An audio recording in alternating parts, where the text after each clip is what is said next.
It's usually when we observe some kind of mechanical failure, there's this really comforting expectation of precision. Like it's purely an engineering issue. Oh, absolutely. It's entirely binary. The component is either functional or it has failed, and we find immense comfort in that categorization. Right. You push a button, the engine stalls, and the mechanic just, points a finger and identifies the broken belt. It's observable, it's linear, and it makes complete logical sense. Yeah, we definitely prefer the systems of our world to be visible and easily diagnosed like that. It just feels safe.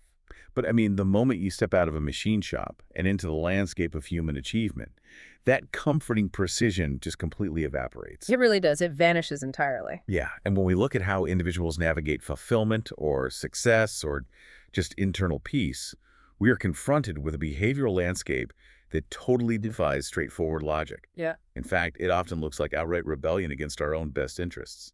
Well, we are entering a territory of profound psychological complexity here. It's an area where our conscious desires and our unconscious biological imperatives are frequently engaged in this silent, exhausting war.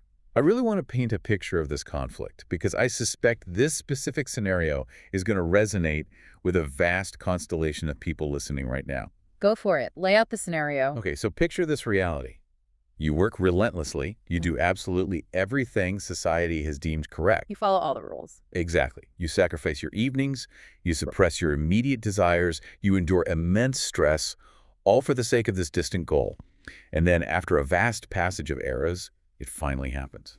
You secure the massive win. Right. The destination you have been crawling toward has finally arrived. Yes. Maybe it's a monumental surge of success in your career, or an unexpected windfall of resources, or just arriving at a plateau of genuine, unshakable stability, where that daily panic of survival is no longer necessary. And logically, cognitively, this is the exact moment you should be celebrating. Right. This is when the weight of the world should just lift, replaced by a profound, permeating joy. That is the narrative we are constantly sold, the happily ever after. But observe what actually happens in reality. Instead of relief, an inexplicable heavy knot forms right in the pit of the stomach. The physiology actually changes. The body starts reacting to the piece. Yeah, perhaps the back suddenly seizes up in agonizing, unexplained pain. Oh. Or even more bewildering from an outside perspective, the individual is suddenly seized by this manic impulse to squander that very success. They just throw it all away? Literally. They make wild, uncharacteristic, highly destructive choices until they are right back at the starting line, staring at empty hands, feeling a strange, perverse sense of relief in the ruin. It is arguably the greatest paradox of the human condition. I mean, we spend a lifetime running toward a specific, beautiful horizon, and the exact moment our boots touch the grass, our own biology just hits the self-destruct button. Why does this happen? We really need to pull this apart today. Why, when we finally acquire the exact reality we have been striving for, does peace feel so much like an incoming threat? It's a huge question. Right. Why do our bodies actively reject the absence of struggle? Well, addressing that paradox is our central mission for this exploration, and we must establish right away that we are not talking about simple financial literacy here. No, definitely not. And we aren't lingering on surface-level pop psychology buzzwords either. We're attempting to unearth the hidden foundational architecture that actually governs human reality. We are looking for the invisible scripts, the code running beneath the interface. Precisely. We need to illuminate the silent, unseen programming operating in the background of human behavior. And to do that, it requires tracing the wiring from the immediate environment of our modern society down through the neglected core of our earliest developmental years and extending all the way back to the ancient biological echoes of our ancestors. Wow. So we are going all the way back. We have to, because these are the forces that quietly and relentlessly dictate exactly how much joy, how much stability, and how much peace we are actually permitted to hold without unconsciously destroying it. Okay, let us begin with the immediate environment then. The societal structure we wake up in every single day. Because, for an overwhelming majority of the population, it feels as though the game is completely rigged from the moment consciousness boots up in the morning. It feels rigged because it functions exactly like an intricate, highly calibrated software program. Think of the modern society we inhabit not as a community, but as a vast operating system. An operating system. Okay, I like that framework. And the primary function of this system, its overriding directive, is to keep its inhabitants in a perpetual baseline state of low-grade tension. A hum of anxiety that you can never quite tune out, no matter how much you meditate or, try to relax. Yes, exactly. And the primary mechanism it utilizes to maintain this continuous hum is currency. By linking our biological survival, our access to shelter, warmth, and sustenance, to an external, constantly fluctuating unit of exchange, the system effectively guarantees a permanent frequency of fear, inadequacy, and guilt. I want to examine the neurobiology of that for a moment, if we can. Because we aren't just trading our time for this currency, are we? We are actively trading our allostatic capacity. We are trading our physiological resilience. That is a crucial distinction to make. You are taking your vital energy, the literal biological essence of your being, and converting it into a physical or digital manifestation just to justify your right to exist within the structure. Which sounds incredibly draining when you put it like that. Because it is. Well, The system requires this specific state of being. It requires the populace to feel slightly lacking, slightly panicked, slightly guilty, that they are not optimizing every waking hour. Right, because a relaxed population doesn't buy things they don't need. Exactly. A fully relaxed, entirely secure population simply does not fuel the relentless consumptive engine of this specific matrix. So we have an environment that demands chronic stress. Let us return to the person from our opening scenario. This individual actually manages to beat the odds. They transcend this financial anxiety. They get out of the loop. Right. They secure the windfall or the ultimate stability. What is actually happening inside their nervous system in that moment? Because we're talking about a physiological rebellion, not just a bad mood. Well, when an individual transcends that societal survival loop, their nervous system undergoes a massive short circuit. Consider the adaptation process. Your physical body has spent a lifetime calibrating itself to navigate chaos, scarcity, and survival. That's all it knows. Precisely. Your baseline cortisol levels are elevated. Your amygdala is hyperreactive. Your neural pathways are beautifully, flawlessly optimized for dodging threats. You are basically an apex predator of avoiding disaster. That's a great way to put it. You are highly specialized for a hostile environment. So what happens when the hostility just vanishes? I imagine it's confusing. It's more than confusing, it's terrifying. The sudden absence of a threat feels profoundly dangerous to a brain that only understands survival. To a nervous system trained exclusively for war, peace feels like an ambush waiting to happen. Oh, wow. So the brain just can't accept it. Right. The mind, utterly confused by the lack of external pressure, desperately begins to scan the horizon for a problem. And what if the horizon is genuinely clear? Mm. What if there is no actual problem to be found anywhere? Well, the brain is a proactive organ. If it cannot find a problem, it will manufacture one just to return the body to its familiar baseline. It creates its own chaos. Exactly. It will generate a somatic response, a physical symptom, like the sudden, crippling back pain we discussed earlier. Or it will create intense interpersonal drama out of thin air. Or it will generate an overwhelming cognitive urge to sabotage the newly acquired resources. Just to feel normal again. Yes. The organism forces external reality to conform to what its internal state recognizes as normal, and its normal is tension. I have been trying to find an analogy that really captures the intensity of this neurological state. And the best way I can conceptualize this nervous system rebellion is by thinking of a wartime radar operator. Oh, I like that. Walk us through the mechanics of that analogy. So, picture a solitary soldier stationed in a dark, concrete bunker, deep underground. For a vast passage of eras, their entire existence has been reduced to sitting in front of a glowing, green circular screen. It's very claustrophobic. Yeah. And the sweep of the radar arm goes round and round day after day. Their only job, their sole purpose for existing, is to spot the tiny glowing blips that represent incoming hostile bombers. So their hypervigilance is quite literally the only thing keeping themselves and their community alive. It is a state of absolute necessary paranoia. Right, exactly. So this operator is sweating, their eyes are bloodshot, their heart rate is permanently elevated. Every shadow in the bunker is a potential saboteur, Every crackle of static on the radio is an alarm. They are entirely consumed by the expectation of disaster. They're locked into that frequency. But then, one day, the message comes through the wire. The conflict is officially over. The treaties have been signed. The skies are completely, undeniably clear. The objective has been fully achieved. The threat is neutralized. Exactly. But if you observe the operator in that bunker, they have not unclenched their jaw. Their hands are still white-knuckling the edge of the console. They are staring at an empty green screen, watching the sweep go round and round with absolutely zero blips. But they don't feel safe. No, the operator is terrified. They are convinced that the silence itself is the ultimate trap.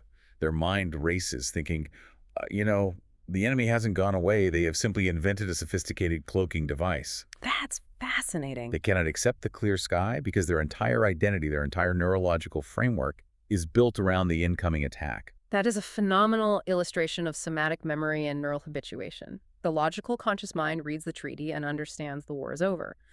But the tissues, the cells, the deep structures of the brain, the amygdala and the brainstem, they're still living in that bunker. They never got the memo. Exactly. They have not received the update. So if that is our baseline human condition, if a massive portion of society is walking around like that traumatized radar operator, what happens to human potential when we finally figure out how to turn the machine off? It changes everything. Right. Like, what becomes possible when we no longer have to trade our life force just to survive the day? Well, that question really represents the threshold of an entirely different paradigm of human existence.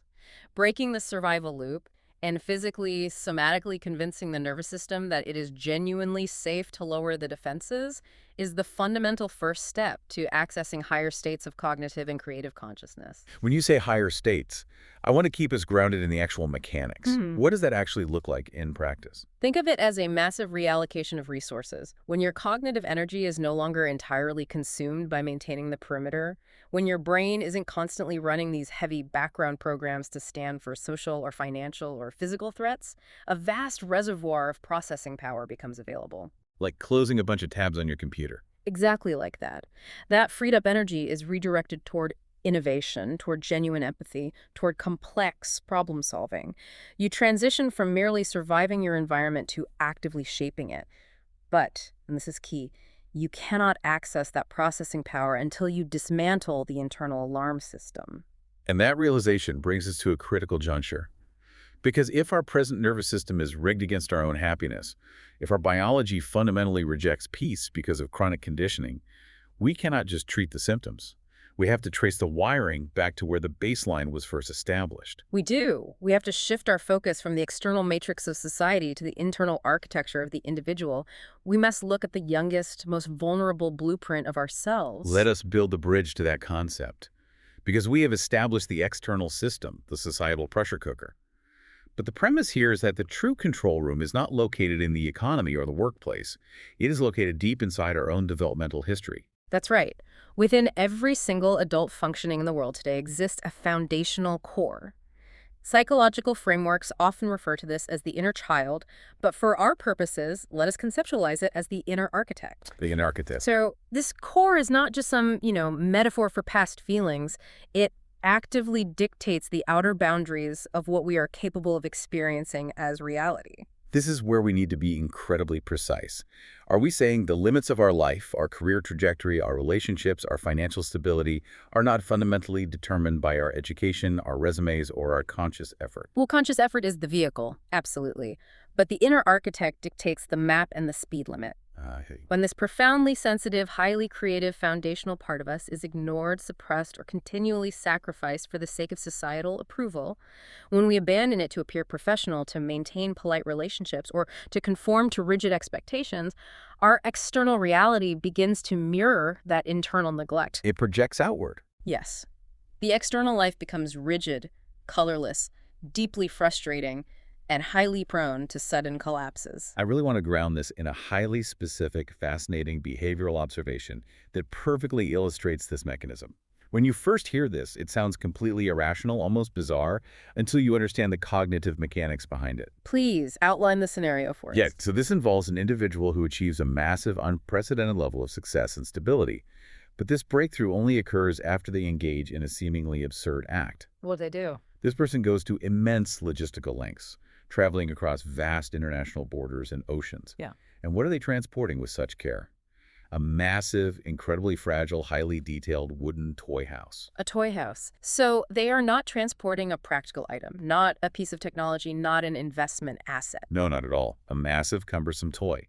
and they are paying a staggering premium in extra baggage fees. They are carrying it by hand through crowded transport terminals, protecting it as if it were a priceless historical artifact. I can imagine the looks they were getting. Oh, bystanders are staring. People are visibly mocking the absurdity of it. Yet this person endures all of this friction, all of this judgment, just for a wooden toy. We really must ask what psychological imperative drove this behavior. What was the underlying motivation to do something so difficult and odd? Well, the motivation was to issue a profound, tangible apology to their inner self. An apology. Yes. In the distant past, during their highly vulnerable developmental years, this person had a cherished, simple dream that was violently shattered by an aggressive, domineering partner in their life. A literal, physical representation of a safe space was destroyed. That's heartbreaking. It is. And at the time, the adult version of this person simply swept the incident under the rug to maintain the peace, to keep the relationship functioning. They completely ignored the devastation of their own inner core. They chose external compliance and conflict avoidance over internal integrity, which is a highly common yet incredibly damaging survival strategy. Exactly. They abandoned the inner architect.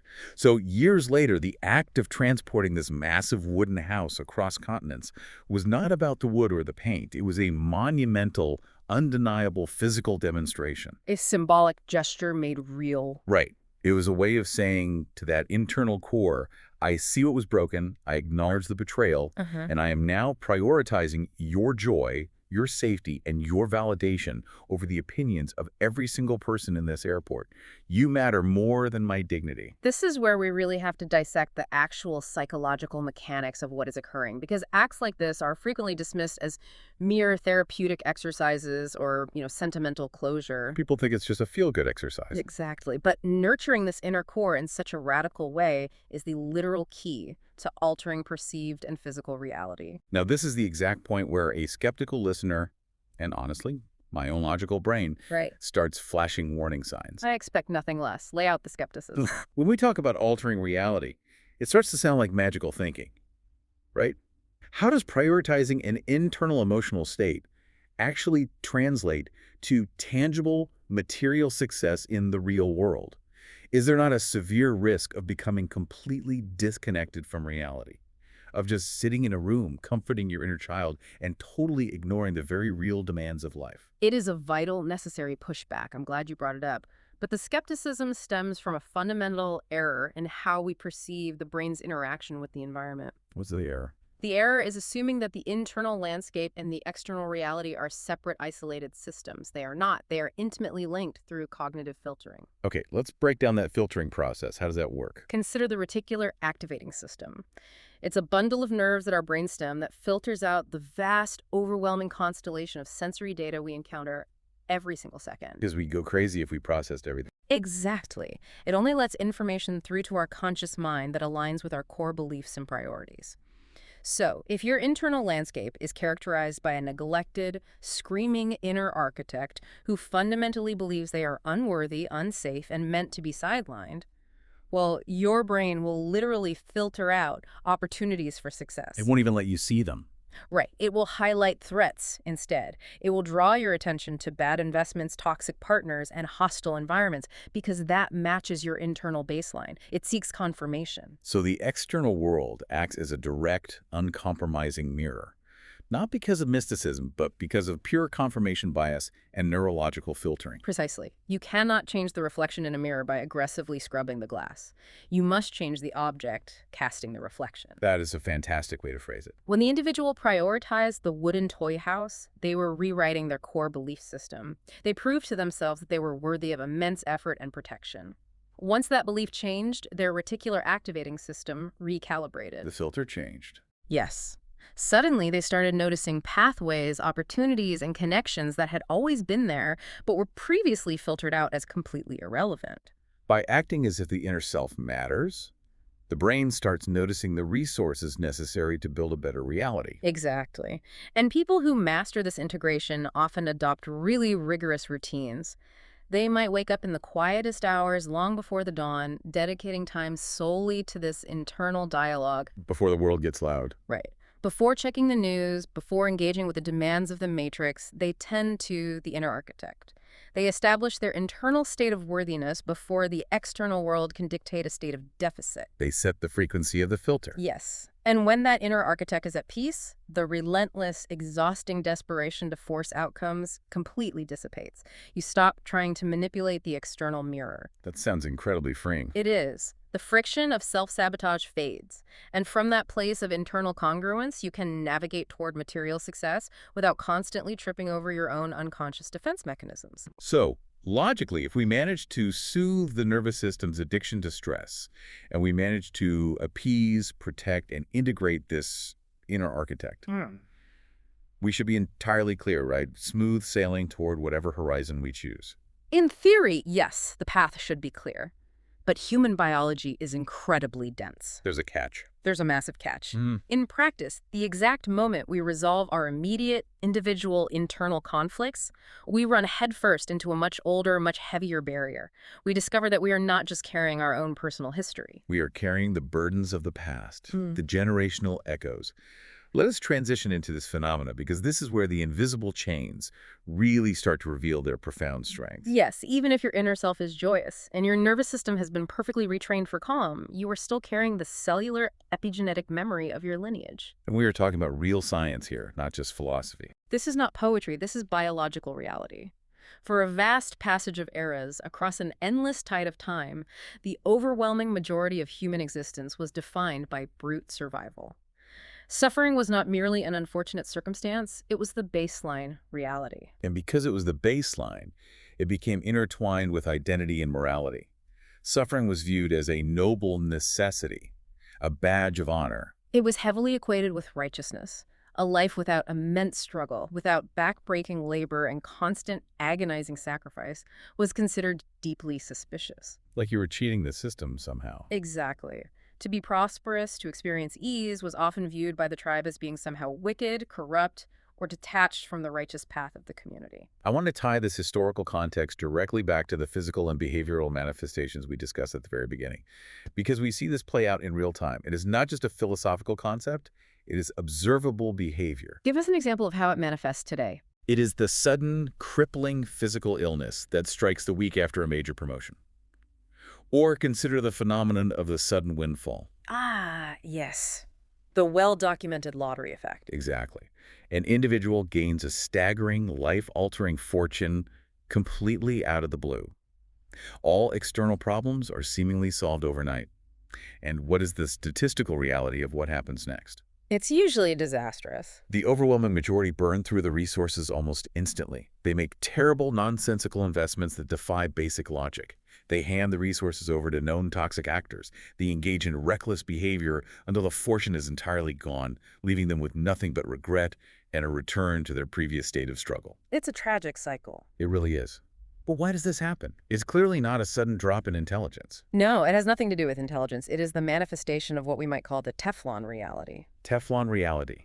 That is a brilliant phrasing. Break down the mechanics of that for us. Well, Teflon, by design, is a non-stick surface, right? Nothing can adhere to it. In the context of human behavior, you might master the cognitive ability to attract success. You might optimize your resume, secure the windfall, or land the perfect opportunity. You get the goods. Yes. But if your ancestral programming, encoded deeply in your biological responses, strictly dictates that wealth, ease, and joy are inherently dangerous, wicked, or a betrayal of your lineage, that success simply slides right off you. You literally lack the biological receptors to grip it. You become entirely incapable of retaining it because your very biology is actively trying to keep you aligned with the suffering of those who came before you. That's heavy.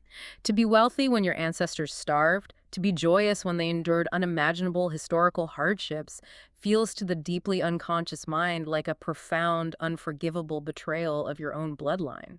It is essentially survivor's guilt, but instead of being born from a specific event in your own life, it is encoded into the epigenetics of our DNA. That is precisely what it is. It functions as an unconscious vow of solidarity. The hidden script essentially says, I will not rise higher than my lineage, lest I abandon them in their historical pain. This makes me think of an analogy to explain the sheer biological force of this sabotage. Tell me if this framework holds up. It operates exactly like an immune system response. Oh, that's interesting. Expand on that. How does the immune system model apply here? Let us examine how the human body encounters a pathogen. A foreign body enters the system. The immune system immediately flags it as unknown, attacks it with antibodies, creates inflammation, and neutralizes the invader to keep the organism safe and maintain homeostasis. Right, it's a protective mechanism. Right. So in this psychological scenario, the subconscious mind acts as the immune system.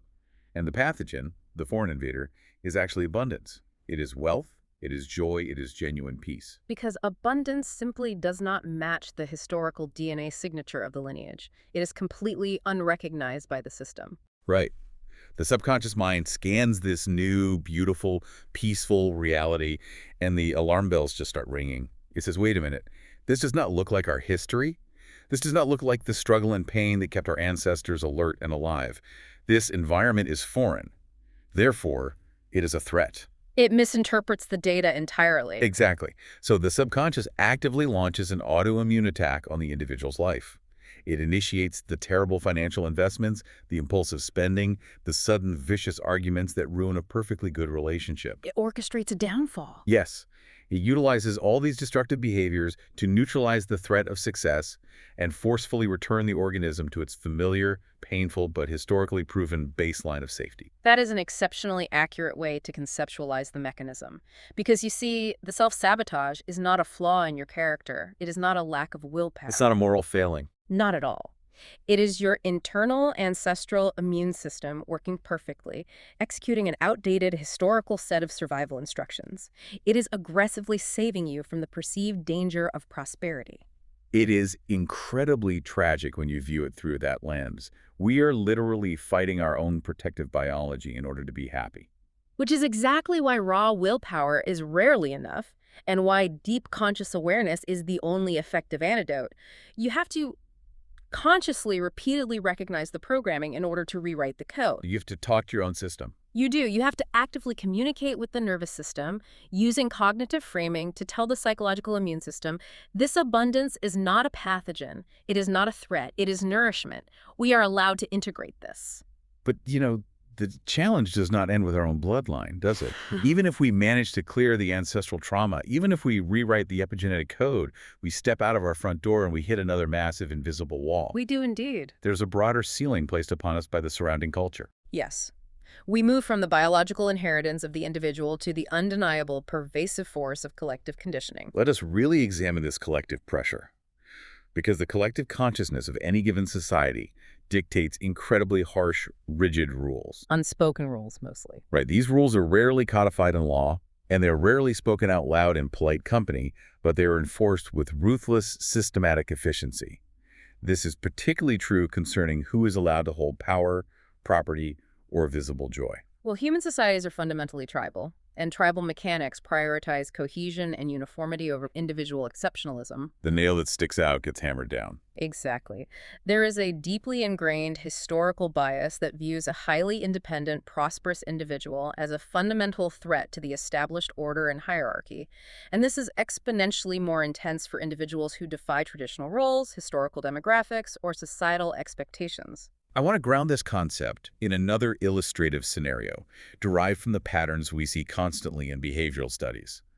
This scenario is maddeningly common, and it perfectly illustrates how the collective immune system works against the individual. Let's hear it. Okay, picture a worker embedded in a large organization. This person is objectively brilliant. They consistently, measurably outperform all of their peers. They arrive before the sun comes up, they leave long after dark.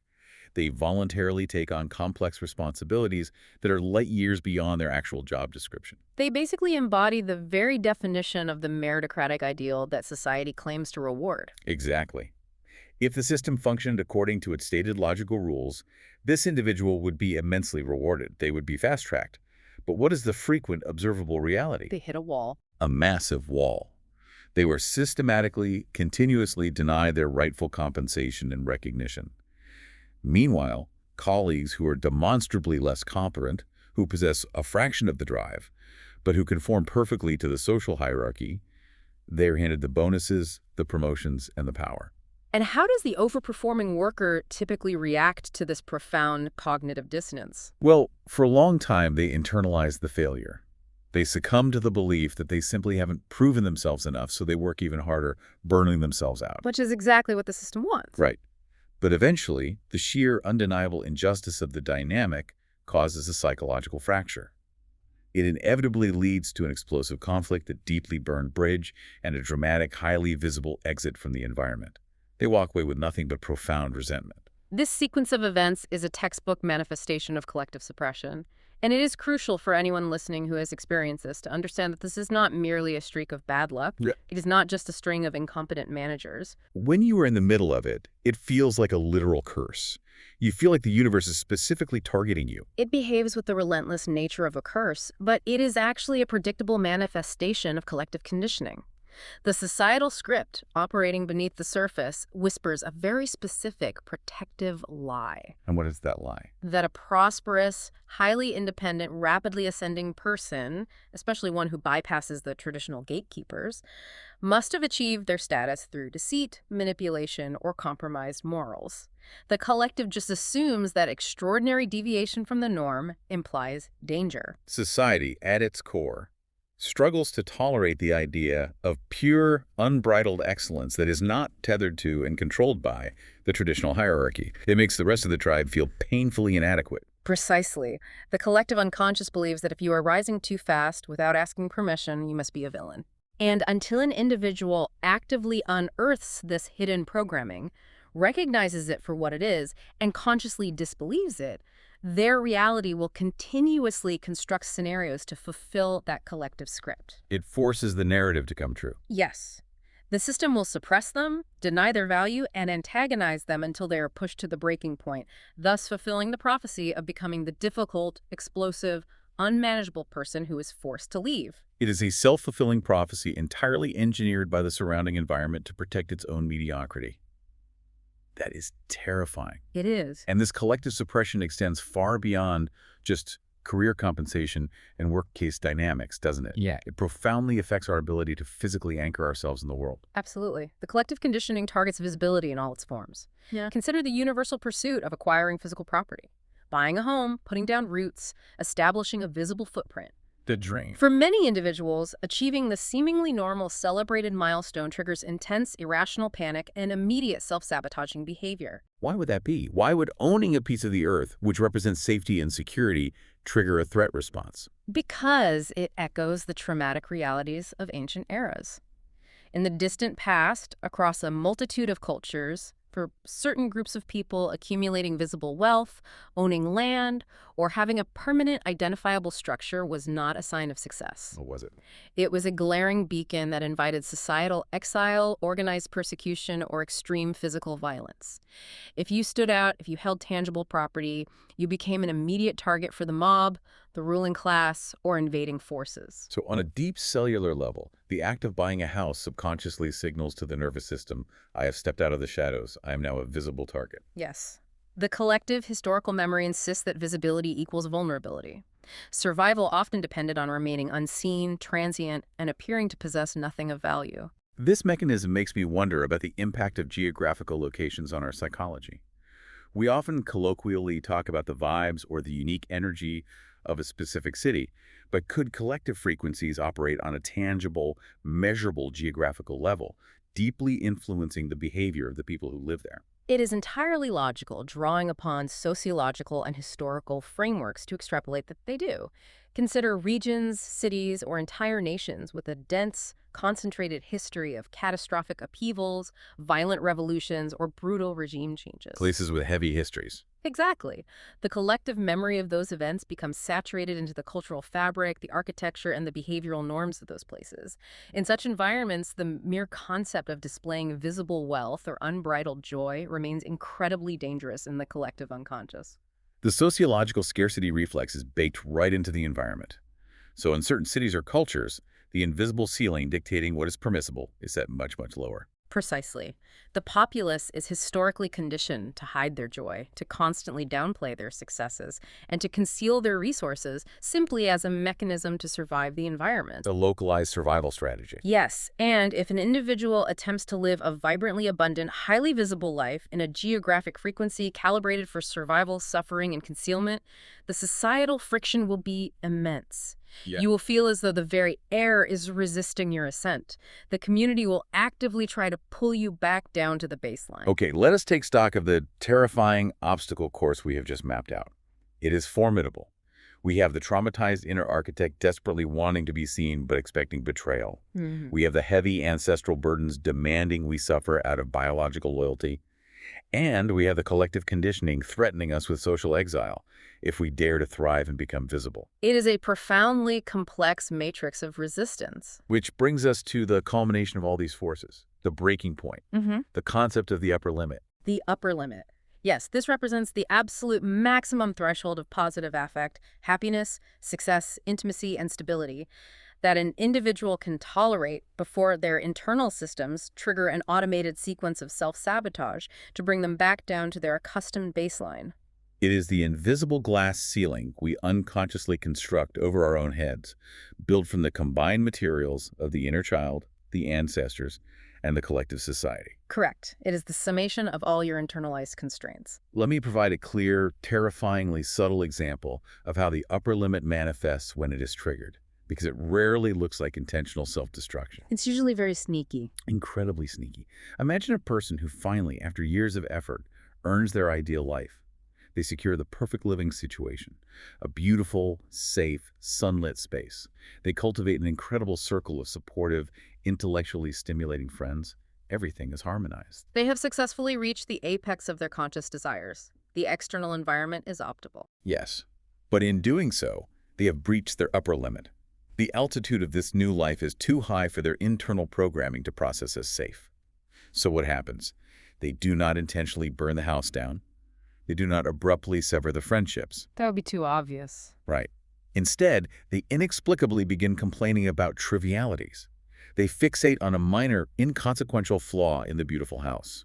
They develop a slight, unvocalized annoyance with a wonderful friend over a perceived slight. They are actively searching for or introducing a foreign frequency of tension to match their internal baseline. Exactly.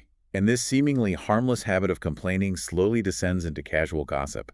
They start judging others, dissecting the flaws of their peers to feel a false, fleeting sense of superiority and control. It's a very common defense mechanism. And rapidly, this descent into judgment results in an absolute cascading collapse of their reality.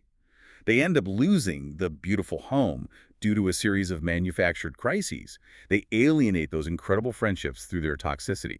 And eventually, they find themselves relegated back to a grim, subterranean living space surrounded by hostile, chaotic companions. They have successfully engineered a way back to the basement because the penthouse exceeded their psychological capacity. The upper limit could not hold. The speed of that collapse is what I find so staggering. How does merely complaining or engaging in the seemingly common act of judging someone else cause such a catastrophic structural loss of one's own reality? What is the cognitive mechanism at play there? To understand the speed of the collapse, we must look at the mechanics of cognitive focus and neurological mirroring. Judgment is not merely a social faux pas or a character flaw. It is the ultimate psychological and energetic trap. Explain how the trap actually works.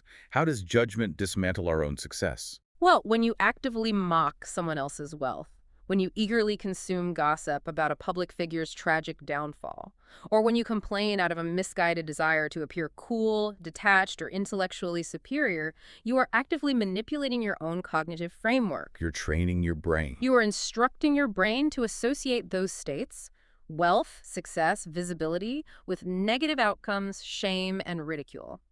Therefore, you push the very essence of what you consciously desire away from yourself. I see.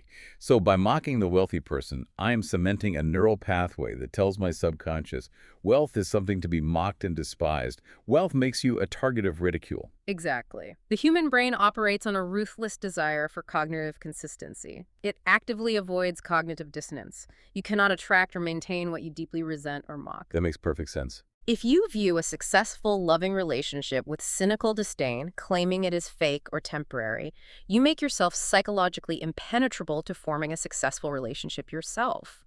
Your judgment acts as a defensive shield, deflecting the very opportunities and behaviors you consciously wish to experience because your brain wants to remain consistent with your expressed beliefs. Okay, I have a major fundamental point of pushback here. Let's hear it. This concept of maintaining absolute neutrality and avoiding all judgment sounds profoundly difficult, bordering on the impossible, and perhaps even morally questionable. What about scenarios where someone has genuinely, objectively wronged you? Right, the real-world It applications. feels incredibly difficult to wish someone well when they have harmed you, or to not feel a tiny, satisfying twinge of vindication when a highly toxic, destructive person finally meets their downfall. Are we expected to be completely devoid of human reaction? To act like unfeeling robots in the face of injustice? It is a phenomenal challenge, and acknowledging the severe, agonizing difficulty of this discipline is absolutely crucial. The human ego, the protective sense of self, deeply desires vindication. It craves the spectacle of justice and retribution, especially when it involves someone who has caused genuine pain. It feels objectively good when the villain falls. It feels like the universe is correcting a wrong. It provides a massive, fleeting dopamine hit, yes. It feels like validation. However, fundamentally, relinquishing this judgment and refusing to revel in their destruction is not about achieving moral superiority. It is not about being a saint or letting them off the hook. It is entirely about ruthless self-preservation. Self-preservation. How does not enjoying their downfall preserve me? Because celebrating another's destruction, dwelling on their ruin, and obsessing over their punishment anchors your own cognitive focus and emotional state to the concept of destruction. Oh, I see where you're going with this. You entangle your psychological state with theirs. You are dedicating your precious cognitive resources to the architecture of ruin, neutrality, and actively wishing them well, or at least wishing them healing, no matter how violently it grates against your ego's desire for revenge, is the only mechanism to keep your own upward trajectory untainted by their toxicity. You have to cut the cognitive cord completely. You cannot drag their anchor with you to the surface. Precisely. You simply cannot reside in an environment, whether physical, emotional, or psychological, that operates at a level of peace and abundance higher than what your internal state allows. If your internal state is heavy with spite, resentment, or the dark glee of another's misfortune, you will naturally sink through your own unconscious choices to an environment that matches that gravity. The grim subterranean apartment is the physical manifestation of a mind weighed down by judgment. Exactly. So, protecting your peace, maintaining your success, isn't just about taking bubble baths, setting boundaries, or working hard. It is the rigorous, agonizing daily discipline of refusing to drink the poison of resentment, even when it is handed to you in a silver goblet, perfectly justified by the circumstances. It is arguably the most challenging and the most vital psychological work a human being can undertake. It is the mastery of the internal domain. Okay, let us take a collective breath and synthesize this monumental journey we have just navigated today. We started by recognizing the nervous system's profound conditioned addiction to stress, the societal matrix that demands our attention as its primary currency, constantly keeping us in a state of allostatic overload. We observed how the body, habituated to chaos, actively fights against peace. From there, we realized we had to bypass the external noise and tend to the powerful inner architect, prioritizing that buried foundational core to literally alter our cognitive filtering and, consequently, the reality we experience. We have to change the mirror. Right. Then we confronted the immense biological weight of generational echoes, recognizing the need to shed the glorification of our ancestral suffering. We examined the mechanics of the Teflon reality, where the subconscious mind actively repels success if it perceives that success as a biological betrayal of the bloodline. We then identified the invisible ceiling of collective conditioning, the tribal, societal scripts that threaten us with isolation and exile if we dare to stand out, defy the hierarchy, and thrive. And finally, we arrived at the ultimate threshold, mastering the upper limit by fiercely relinquishing the cognitive dissonance of judgment and refusing to anchor our potential to the heavy gravity of resentment. It is a comprehensive map of the hidden architecture that governs our lives. So what does this ultimately mean for you, the individual listening to this exploration? I want to bring this vast psychological landscape directly back to the very real friction you might be feeling in your life right now. That inexplicable knot in your stomach when things finally go right. The sudden, terrifying urge to sabotage a good relationship or a stable career. It is absolutely vital to understand that this friction is not a sign that you are broken. It does not mean you are uniquely flawed, inherently ungrateful, or destined for inevitable failure. If it isn't a fundamental flaw, what is it? It is simply the friction of your expanding potential rubbing up against the rigid boundaries of your outdated programming. It is the audible sound of the old code failing. That is such an empowering way to look at it. When you experience these limits, when you feel the resistance, you are not just attempting to improve your career trajectory or increase your bank account balance. You are fundamentally engaged in rewriting the foundational biological and psychological code of your existence. You are evolving past your history. You are updating the operating system. And major system updates are always glitchy. They require a restart. Exactly. The resistance you feel is not proof of your limitation. It is the profound, undeniable proof of your expansion. This entire analysis leaves me with a final, lingering thought. Something for all of us to deeply mull over as we step back into the flow of our daily lives. We talk at the very beginning about the radar operator, sweating in the dark concrete bunker, terrified of the clear skies, desperately waiting for a war that was already over. The tragic, conditioned inability to accept that safety has finally arrived. If our greatest struggles, our deepest moments of self-sabotage, and our most profound anxieties are born from our subconscious, desperately trying to keep us aligned with past suffering and outdated survival mechanics. What would happen if, starting tomorrow morning, you simply declared a full, unconditional amnesty for yourself? What if the ultimate rebellion against the societal matrix, against the heavy weight of ancestral trauma, against the crushing expectations of the collective, isn't fighting harder or building better armor? What if the absolute greatest act of defiance you can muster is allowing yourself the terrifying, entirely uncharted vulnerability of being completely unapologetically happy?